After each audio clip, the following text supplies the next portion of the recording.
tosambeli amen. Napesi bato nyonso bazolanda na mbote.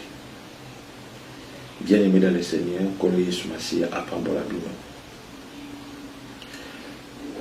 Naye kopesa message une fois encore pour la mokonzi ya mboka papa na biso Félix Antoine Tshisekedi Tshilombo. Message oyo nalobaki Nzambe azosala parce que bakonzi ya mboka, j'ai reçu aussi quelques appels, vraiment les gens nous suivent et puis surtout bakonzi ya mboka bazolanda biso sur la chaîne oyo Ezekiel TV mokonzi ya mboka quelques autorités puis à pays bazolanda chaîne oyo tozomona. Nzambe atalisaki ngai mpona insécurité makasi oyo akota na ville province de Kinshasa malgré ba coronavirus à partir ya ne mwana nsemi nalobaki message wana ne mwana nsemi na bapropos oyo Nzambe atalisaki ngai azoloba nalobaki message wana Nzambe ayebisi ngai fo boencadre makasi sinon akosala guerre oyo koleka même oyo asala na époque ya Joseph Kabila. Il faut boencadrer c'est le moment soki botie bozwi na négligence bokomona makambo oyo chef ya religion ya bakongo bakosala et puis ekozala des catastrophes graves na kata mboka na biso et puis namonaki vie ya omengango ezalaki na danger. Nzambe atalisaki ngai oza barévélation oyo nazwaki mais Nzambe asungi. J'ai reçu aussi quelques informations qui vraiment aza encadré et puis la police à tout moment ezalaka wana kocirculer kotala qu'est-ce qui se passe. C'est une bonne chose parce que les gens écoutent la prophétie de Dieu. Et je voulais aussi dire à tous les hommes de Dieu, surtout les chrétiens, vous devez beaucoup prier pour le président Nabiso Félix Antoine Tshisekedi Tshilombo. Vous semblez la mingi pour naïe présentement, vous avez la mingi pour naïe.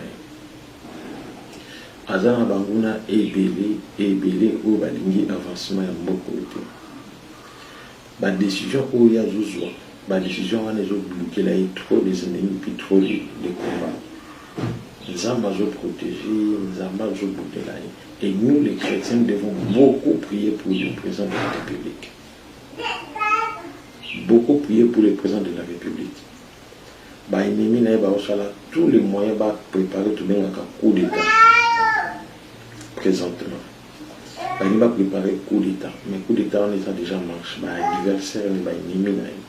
Mais l'ennemi, on va dire, oh, comment vous pouvez baser naïf, puis bazulia naïf, bazovanda naïf. Et Zambazolo va seul protecteur Esaïe. Malgré tout, Aza entouré, n'a pas soda. Mais seul protecteur Esaïe Zambi. Il y a un Zambazolo va naïf, ça va. Banani, vous semblez la prendre dirigeant ou on a pu si bien. Pour aller à Bitumba, azobunda na molimo bazobunda na nzoto.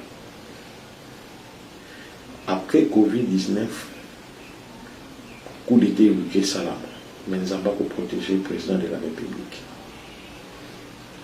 Babwa kela ki Covid-19 Yamade Yabutu, nous avons ici à l'envoi épargné. Mais après Covid-19, coup d'état évoqué Salam, nous avons tout semble la mingi pour le président de la République.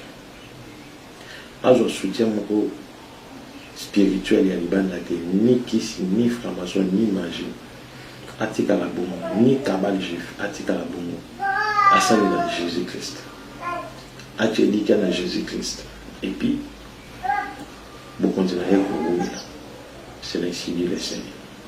Bishima, bien-aimé dans le Seigneur, le prophète Ezekiel, l'homme de Bishima, Tobaki Selakaye, Mutumu Kwabu, Aye, Bana Congo Kinshasa, Bana France, Bana États-Unis, Bana Allemagne, Bana Canada, Bana Belgique, Bana Nzambe Nyonso dans le monde entier. Voici le prophète Ezekiel, l'homme de Bishima. Benga Yaya, Benga Papa, vous êtes malade, vous belaka. Cirrhose de foie, cancer de l'estomac, cancer de matrice, cancer de cerveau, cancer de sein, épilepsie, diabète, rhumatisme, impuissance sexuelle, hémorroïde, VIH-Sida, hépatite B, faiblesse sexuelle, mobile akimayo, mwasi akimayo, apesayo 500 mètres. Hey! Olingo komisa mwasi love kilaou, papa love kilaou. Benga le prophète de Bishima, l'homme des surnaturels, plus 243 81 61 96 772. Nalobi, 00243 81 61 96 772. Benga asakola pona yo, apesa yo solution na problème na yo dans le nom du Seigneur Jésus-Christ. Bishima.